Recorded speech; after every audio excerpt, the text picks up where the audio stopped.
Okay, so get this. Imagine you could predict someone's future just by like watching them as a kid. Mm. Not just like, oh, they're good at drawing, so maybe they'll be an artist. Right.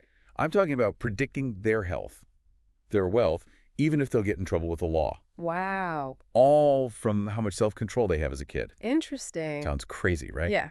But that's what we're going to dive into today. Okay. This long-term study called the Dunanan study. Yeah, the Dunan study is so fascinating because it followed like over 1,000 children for decades, Why? all from the same town in New Zealand. They tracked like everything. Oh, wow. Their self-control, their health, their money situations, even their run-ins with the law. So we're talking about a ton of data here. Yeah. For over 30 years. 30 years. It's like we have a time machine to see how self-control as a kid shapes you as an adult. It really is. So how do they measure self-control in these kids? Right. Do they like give them a marshmallow and see who could resist? Not okay. They did a lot of different things. Okay. Researchers watched the kids directly, got reports from parents and teachers, Okay. and even asked the kids themselves as they got older. Oh, interesting. And get this. They started all this when the kids were just 3 years old. Wow, 3 years old. And they kept gathering data at different points for years. That's really thorough. Yeah. So they weren't just looking at one moment in time. Nope. They tracked their self-control over years. Exactly. So what did they find? Okay, so... Did good self-control as a kid actually mean a better life as an adult? Yes, definitely. Okay. But it wasn't just like good self-control versus bad self-control. They found what they called a self-control gradient. A gradient. Yeah. So you're saying even if I wasn't the most disciplined kid, Right. like if I got a little better at focusing or resisting temptation, that could still help me today. Exactly. Every little bit of self-control you gain as a child can lead to better outcomes later. Think of it like climbing stairs. Okay. Each step is a little more self-control, Yeah. and it takes you a little higher in life. I like that. Yeah. It makes getting better seem a lot less scary. Right. Can you give me like a specific example of this gradient thing? Sure, let's look at health. Right. The kids who had the most self-control, like the top 20%, Yeah. only had an 11% chance of having a bunch of health problems as adults. Wow. But for the kids in the bottom 20%, Okay. their chances were 27%. So more than double. More than double the risk. That's a big difference. Yeah. So even a little more self-control as a kid could mean being a lot healthier later on. It really could. That's pretty motivating. Yeah. And they see that same pattern with other stuff, Yeah. like money or even getting in trouble with the law? They found the self-control gradient affecting everything, from income and financial stability to the likelihood of having a criminal record. That's really interesting. Yeah. So self-control isn't just about avoiding big problems. Right. It's about setting yourself up for a better life overall. Absolutely. This is already pretty mind-blowing. I know, right? But why did the kids with less self-control have all these problems? Okay. Did they just make bad choices, or is there something else going on? That's a great question, and the researchers looked into that specifically. Okay. They found that the kids with lower self-control were more likely to fall into what they called snares in their teenage years. Snares. Yeah. Like what kind of snares? Like common pitfalls that can mess up a young person's life. Okay. Things like smoking, dropping out of school, or unplanned pregnancies.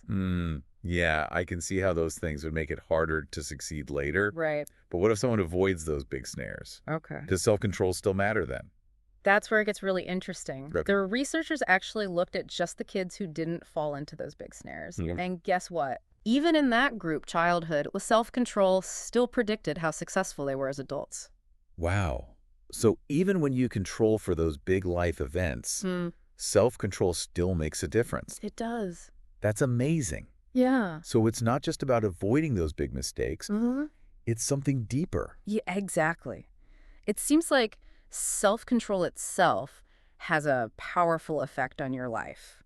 This has given me a whole new way of looking at things. I know, it's really fascinating. But we've been talking about self-control like it's set in stone. Can people actually change their level of self-control? Yeah.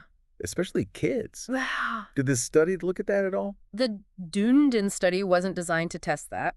Really? But they did notice that some kids naturally got better at self-control over time. And guess what? Those kids had better outcomes too. So there's hope. Absolutely. Even if you weren't the most self-controlled kid, Right. you can still grow and change. That's right. That's really encouraging. Yeah. Especially for people who work with young people. It really shows that self-control is a skill that can be developed. That's a huge takeaway. Yeah. It makes me wonder, Yeah. what are some good ways to help kids build that skill? Are there things that parents or teachers can do? There are, and that's exactly what we'll talk about next time. Ooh, I can't wait. Yeah, we'll look at programs that are helping kids boost their self-control and set themselves up for success. That sounds great. It is. I'm really looking forward to it. Me too. So it's pretty amazing, right? That Yeah. teaching a kid to wait their turn or not eat a cookie before dinner Yeah. could actually have such a big impact on their life later on. I know, it's really remarkable. But like we saw from the Dunnigan study, Right. self-control really does matter. It really does. But before we go any further, Yeah. I think there's more to say. Okay. Self-control isn't about never having any fun or becoming a robot. Exactly. It's not about suppressing all your desires. No, not at all. It's more about learning to manage those impulses Yes. and making choices that are good for you in the long run. Right, even when those choices aren't the most fun in the moment. Exactly. It's about finding that balance Yeah. between instant gratification and delayed gratification. Okay, so how do we help kids find that balance? Yeah, how do we teach them that? Especially toddlers. Right. I mean, they're not exactly known for their patience. No, they're not. So what can we do? Well, that's where early intervention comes in. Okay. And the good news is there's more and more evidence that we can actually teach kids how to improve their self-control. Oh, wow. Even at a really young age. Even at a very young age. So we're not just stuck with whatever level of self-control we're born with. That's right. Ooh. That's a relief. I know, right? What kind of things are we talking about here? Yeah. What actually works? There are a few different approaches, Okay. but one that's really interesting is called executive function training. Executive function training. Yeah. That sounds kind of intense. It's not as scary as it sounds. Okay, good. It basically involves having kids do activities that challenge their working memory, Okay. their ability to focus, Yeah. and their ability to control their impulses. So like brain games for kids, Kinda. but specifically designed to build self-control. Exactly. Think games that involve planning, problem solving, and ignoring distractions. There's also a focus on mindfulness techniques, Okay. helping kids become more aware of their emotions and how to manage them. So it's not just about willpower. Right. It's about giving kids the tools and techniques to control their own behavior. Exactly. It's about empowering them. Do you have an example of what one of these interventions actually looks like? Sure, there's a program that's shown really promising results. Okay. It's called the Tools of the Mind curriculum. Tools of the mind. Yeah, it's used in some preschools, and it uses pretend play to help kids develop those executive function skills. Pretend play. That sounds more like fun than work. I know, right? How does pretend play help with self-control? Well, think about it when kids are pretending. Yeah. They have to use their brains a lot. They need to remember the rules of the game, what role they're playing, and what they need to do. So it's like they're directing their own little play. Yeah. Keeping everything going and managing their impulses all at the same time. Exactly. And all of that requires focus planning and impulse control. I see.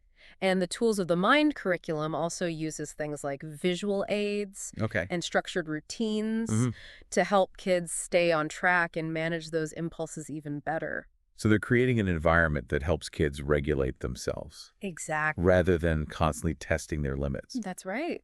What about parents and caregivers? Yeah. Are there things they can do at home Oh, absolutely. to help kids develop self-control? Even outside of a formal program like Tools of the Mind. Yeah. There are tons of simple but powerful things parents can do.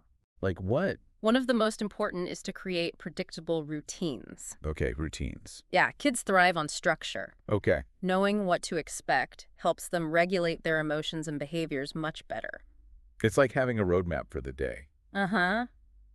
Helps them navigate their own impulses. Exactly. That makes a lot of sense. Another key strategy is modeling self-control yourself.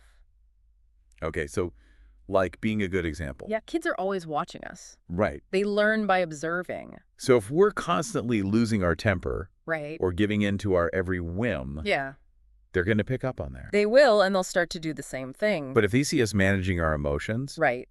making good choices, and waiting for things when we need to, Exactly. then they're more likely to do those things too. They are. It's like we're showing them what self-control looks like in real life. Yeah, instead of just lecturing them about it. Exactly. And don't forget about positive reinforcement. Yes. Positive reinforcement is so important. When kids try to control their impulses, even if it's just a small effort, we should acknowledge it. Definitely let them know you noticed.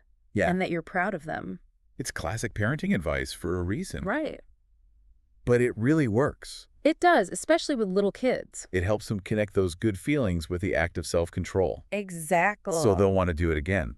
And it's not just about celebrating the big wins. Okay. Even those little steps towards self-control deserve recognition. So, like if a toddler waits patiently for a snack or shares a toy without having a meltdown, exactly, we should make a big deal out of it. Those are huge milestones. And by celebrating them, we're helping them build that foundation of self-control. We are. This is all great advice for parents of little kids. Yeah. But what about teenagers? Those snares we talked about. Right, those risky behaviors that can have such a big impact. Is there anything we can do to help them? There is. Navigate those challenges? There are definitely strategies that can help.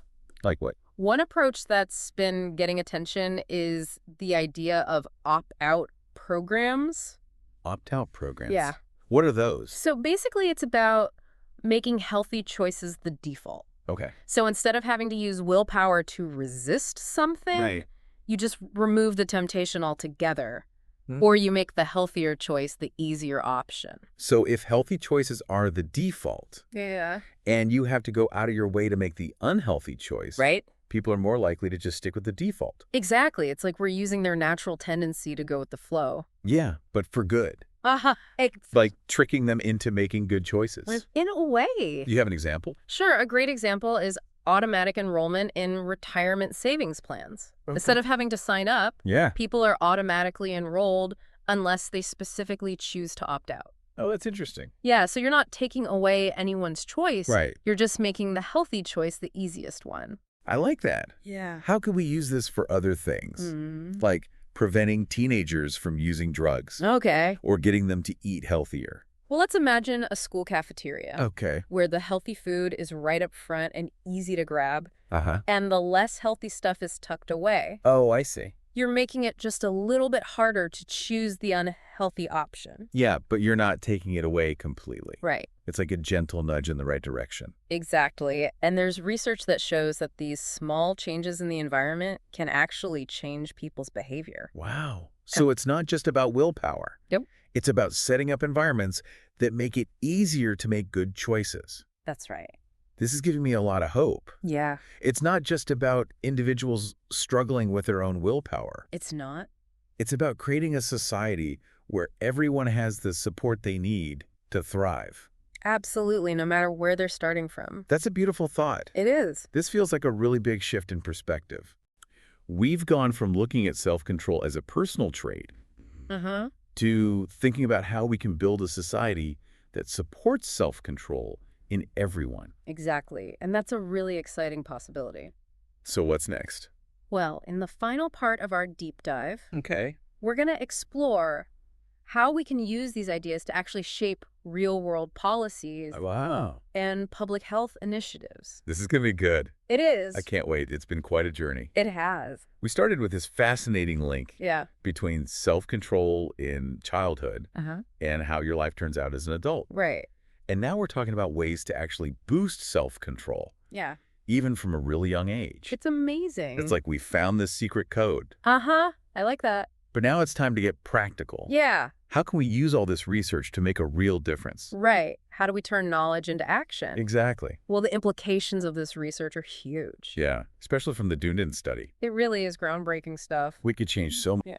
Education, healthcare, even the legal system. Absolutely. So where do we start? Okay, so if we want to use self-control to make a difference, what are the most important things to focus on? Well, based on everything we've talked about, early childhood education is a big one. Okay. Early childhood education. We've seen that the foundation for self-control, it's built in those early years.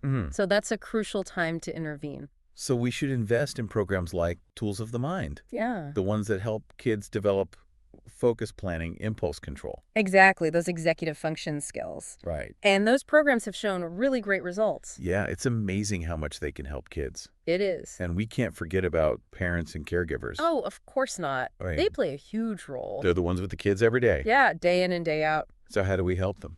Well, public education campaigns could be really effective. Okay, public education campaigns. We need to give parents the information and tools they need to create supportive environments. Yeah, environments where kids can learn self-control. Exactly. So we're talking about giving parents specific strategies. Yes, things like setting up routines, being good role models, using positive reinforcement. Right, instead of punishment. Exactly. And it's important to make this information accessible to everyone. Yeah, everyone, regardless of their background or income. Every child deserves this opportunity. It feels like we're talking about a big change here. It is. A shift in how our whole society thinks about self-control. It's not just about individual parents or teachers. Right. It's a collective effort. To support all children. Absolutely. And this effort needs to continue beyond the early years. Right. We need to think about how to support self-control throughout a person's life. So what can we do? Well, one idea is choice architecture. Oh, yeah, we talked about that before. We did. It's about designing environments that make it easier for people to make good choices. Right. Even when those choices aren't the most fun or tempting. Exactly like that cafeteria example. Where the healthy food is easy to grab. Yeah, and we can use this idea in so many different areas. Like what? Well, think about saving money. Okay. What if we made it easier for people to save for retirement? How would we do that? By automatically enrolling them in a savings plan. Oh, I see. Unless they choose to opt out. So you're making the responsible choice the default. Exactly. And people can still opt out if they want to. You're not taking away their freedom. I love that. Yeah, it's a gentle nudge. And we could use this for public health initiatives, too. Absolutely. Like making healthy food more affordable. Yeah. Or creating more smoke-free spaces. Exactly. We can encourage healthier choices. Yeah. Without forcing anyone to do anything. It's like we're tilting the playing field. But still letting people make their own decisions. Right. And this has implications for so many areas. Yeah, I'm seeing that. It's a powerful concept. But there's one area I really want to talk about. Okay. The criminal justice system. Yes, that's a crucial one. And the Doonan study has some really interesting things to say about it. It does. We saw that low self-control in childhood was linked to a higher risk of criminal convictions later on. Right. So how do we apply that knowledge to the justice system? Yeah, it's a system that often focuses on punishment rather than prevention or rehabilitation. So how do we change that?